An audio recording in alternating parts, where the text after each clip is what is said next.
So I hope we get the records on. So all error codes are gone. So they have been removed. These are the current input signals. And this is supposed to be right for car being in P. There's no measurements. If I increase in P, if I'll increase RPMs go up, but it won't. There we go. Shaft 2 now gets minimal readings. For whatever reason. I'll try to put it quickly into N. We see that it slowly heats up. We're in P. Get on the brake. And down 2 as soon as I can.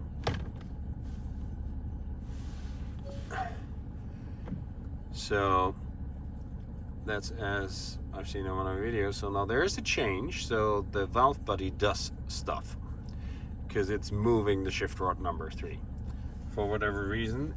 But I've got the arrow came up right again. I would think the fault memory is there already. Just the gear disengagement lock for whatever reason that is, because it actually, I'm not sure what it's supposed to have, but I'm not sure if there's anything stuck on that end. Now here again, 0 RPMs visible. It's increased speed. There, shift rod 2 slowly gets very minimal reading.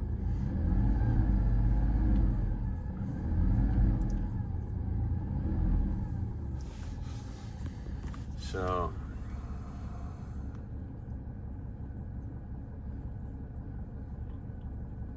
we're in N.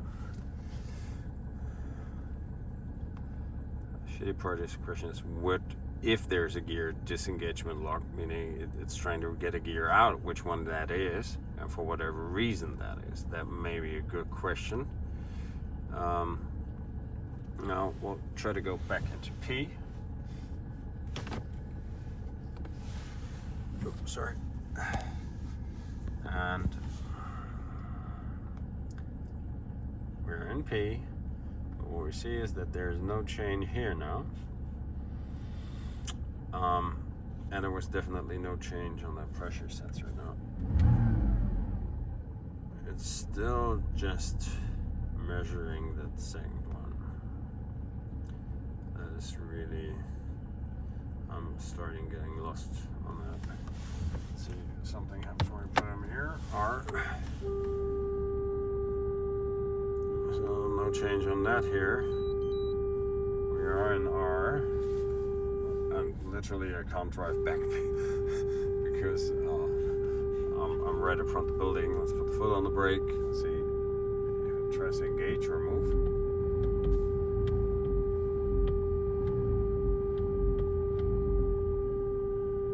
Not really.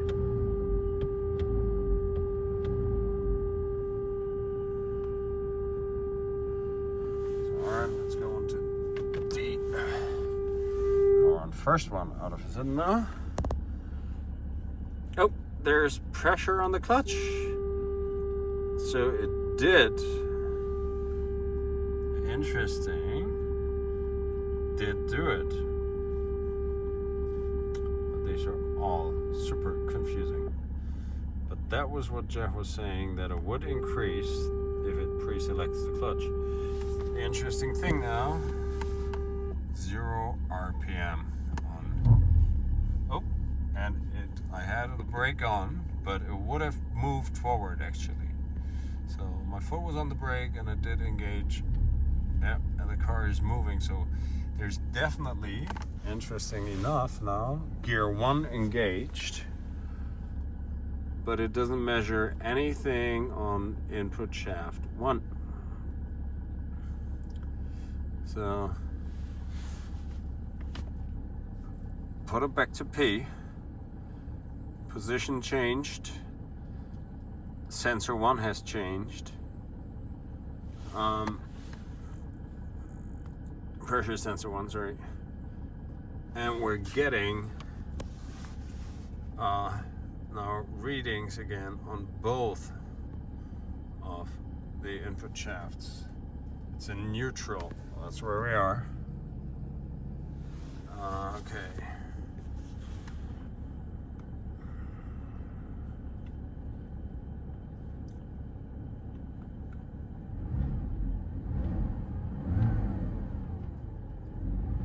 Increasing RPMs. Maybe, I'm not sure. Okay. New synchronization, engagement block, gear valve 1, hydraulic forward. Gear valve 1. That is, I think, specifically the one I've had in the beginning.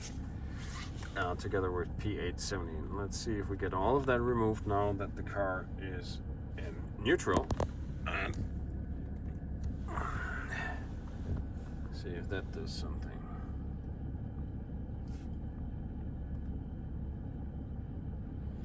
Can't delete it. Again, that does not work when the car is running. It'll only work when it's off. However, I sincerely hope that this did provide some more insight. Now, there are readings. The car is in neutral. The distance sensors are moving, so I would assume the hydraulics are moving. The engine has RPM.